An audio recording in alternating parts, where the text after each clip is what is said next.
땅의 끝들과 하늘의 열린 문들 33장. 그리고 나는 그곳에서부터 땅의 끝들로 갔다. 거기서 서로 다르게 생긴 큰 짐승들을 보았고 모양과 아름다움과 소리가 각각 다른 새들도 보았다. 이 짐승들의 동쪽에서 하늘이 머물러 있는 땅의 끝들을 보았으며 그곳에서 나는 또 열려있는 하늘의 문들을 보았다. 또 하늘의 별들이 어떻게 나오는지를 보았고 그들이 나오는 문들을 세어보았으며 그들의 수의 이름들, 그들의 별자리들과 위치들, 그리고 그들의 시간들과 월들에 따라 나와 함께 있던 천사 우리엘이 나에게 보여준 대로 기록하였다. 그는 나에게 모든 것을 보여주었고 나를 위해 모든 것을 적어주었으며 또한 그들의 이름들과 그들의 정해진 시간들과 그들의 역할들을 기록해 주었다. 34장. 그곳에서부터 나는 북쪽으로 향하여 땅의 끝들로 나아갔다. 거기서 나는 온 땅의 끝들에 있는 크고 영광스러운 기이한 현상들을 보았다. 거기서 세 개의 하늘의 문들이 하늘에서 열린 것을 보았는데 강문을 통해서 북풍들이 나아갔다. 그 북풍들이 불면 추위가 생기고 우박, 서리, 눈, 이슬 그리고 비가 내린다. 한 문에서부터 불어오는 북풍은 선한 것이지만 다른 두 문들을 통해 북풍들이 불 때에는 땅 위에 폭력과 고통과 괴로움을 가져오고 그것들은 거칠게 분다. 35장.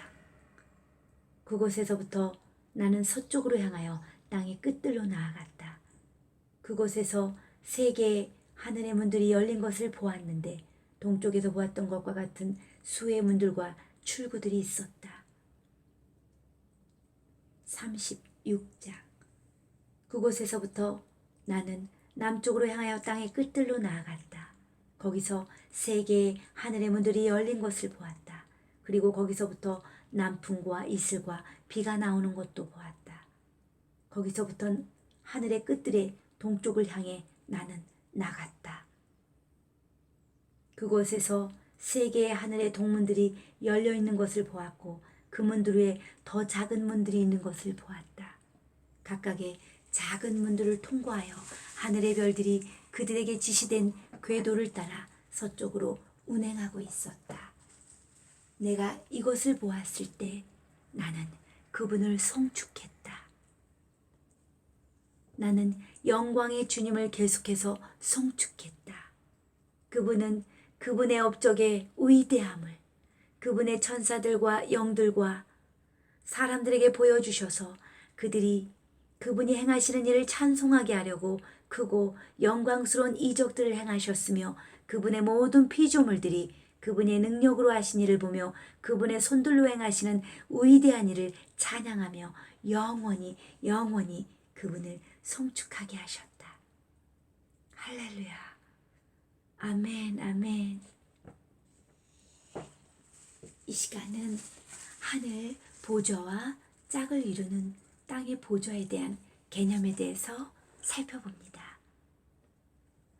에녹일서 25장 3절에서 에녹이 하늘의 예루살렘에 있는 보좌의 산과 그 보좌를 둘러있는 생명나무를 보았을 때 미카엘 천사는 그 하늘의 보좌는 메시아가 영원한 왕으로 땅에 내려오실 때 예루살렘에서 앉으실 땅에 놓일 보좌라고 설명합니다. 하늘 보좌와 짝을 이루는 땅의 보좌에 대한 개념이 에녹일서에도 나와 있고 예레미야, 에스겔, 마태복음 등에서 나와 있습니다. 그때 예루살렘이 그들에게 여호와의 보좌라 일컬음이 되며 모든 백성이 그리로 모이리니 곧 여호와의 이름으로 말미암아 예루살렘에 모이고 예레미야 3장 17절. 인자가 자기 영광으로 모든 천사와 함께 올 때에 자기 영광의 보좌에 앉으리니 마태복음 25장 31절.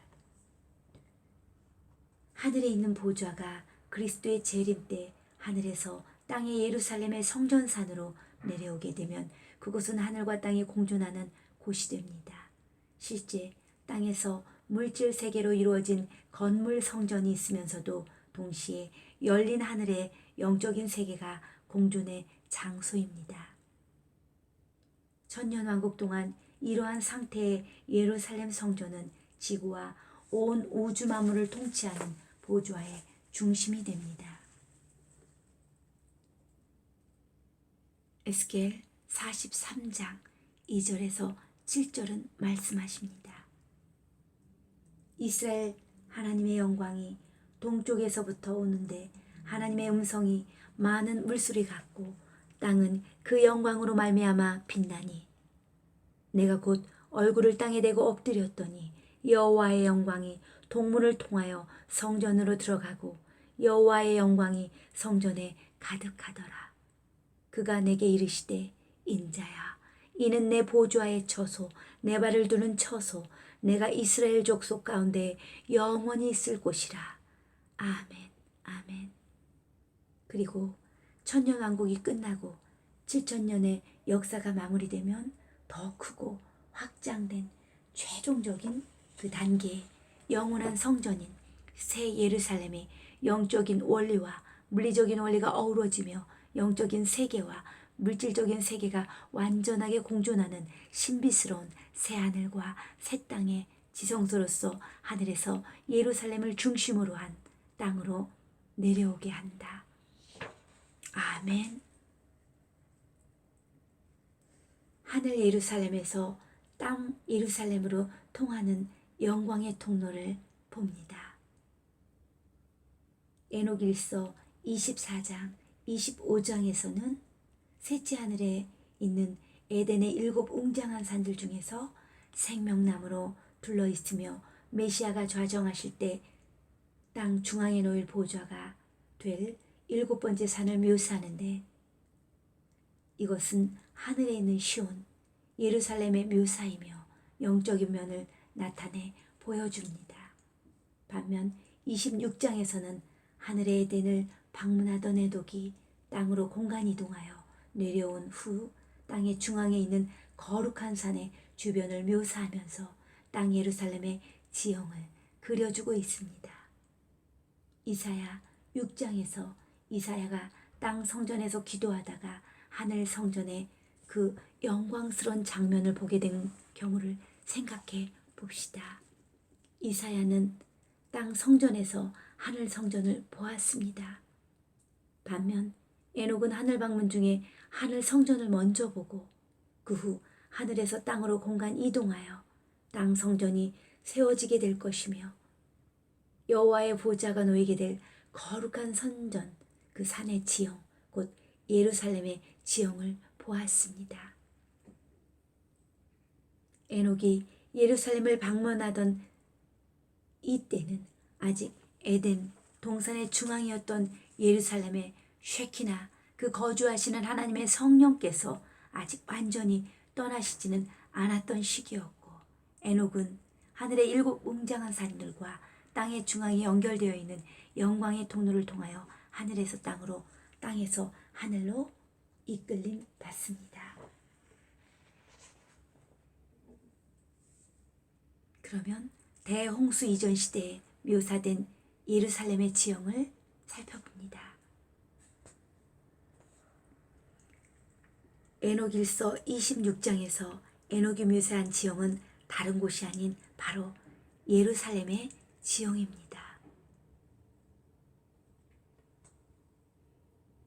거룩한 산은 모리아산, 성전산이라고 하는데 오벨과 다윗성을 포함한 좁은 의미의 예루살렘을 또한 그 산의 동쪽 아래 있는 물이 남쪽으로 흐르는 것은 다윗 왕궁터 동쪽 밑자락에서 기온 샘의 물이 흐르는 것을 또 동쪽의 높은 산은 올리브산, 감람산을 또한 두 산 사이에 흐르는 시내가 있는 깊고 좁은 골짜기는 기드론 골짜기와 기드론 시내를 또한 서쪽에 그보다 낮은 산은 현재 시온산이라 불리는 예루살렘의 제2구역을, 또한 그 두 산 사이 아래의 골짜기는 치이지 또는 중앙 골짜기를,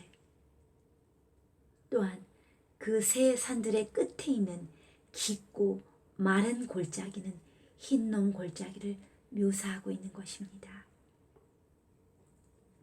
에녹 1서에서는 비록 예루살렘, 시온, 모리아라는 이름 자체는 한 번도 언급되지 않고 있지만 26장의 이 모든 묘사들이 예루살렘을 나타낸다는 것에는 놀랍도록 일치하는 자세한 지형 설명으로 분명해집니다. 당시 에녹이 예루살렘을 방문했을 때에는 아직 에덴 동산의 쉐키나가 그 동산과 분리되어 하늘로 떠나기 전이었기 때문에 에녹은 에덴 동산의 중앙을 방문하였을 때 쉐키나가 머물고 계신 예루살렘의 시온산과 그 돌산의 기초석과 골짜기들을 바라보며 지극히 놀라워하며 경외로움을 느꼈다고 고백하고 있습니다. 아담과 하와가 에덴 동산의 동쪽으로 쫓겨났지만 땅으로 내려와 있던 하늘 에덴은 아직 그 동산에 머물러 있었고, 에녹이 승천하던 그 해 어느 날, 그날에 쉐키나는 그 동산을 떠나 하늘로 거두어져 올라가셨다 말씀하십니다.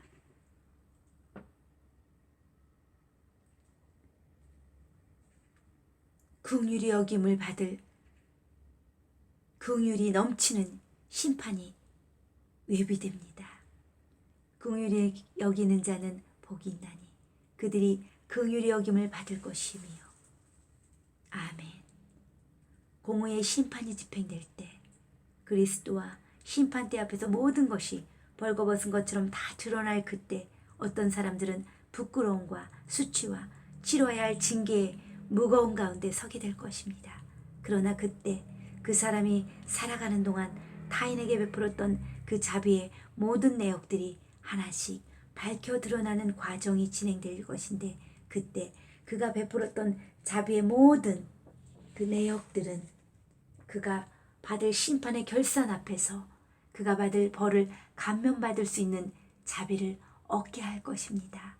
어떤 자들은 그들이 땅에서 베풀었던 긍휼과 자비가 밝히 드러나면서 감면받은 그 수준을 넘어서서 그 심판을 면제받게 되는 사람도 있을 것입니다.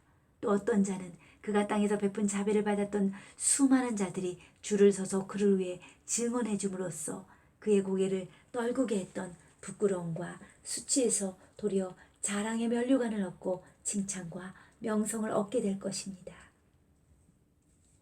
야고보서 2장 13절은 말씀하십니다. 긍휼을 행하지 아니하는 자에게는 긍휼 없는 심판이 있으리라.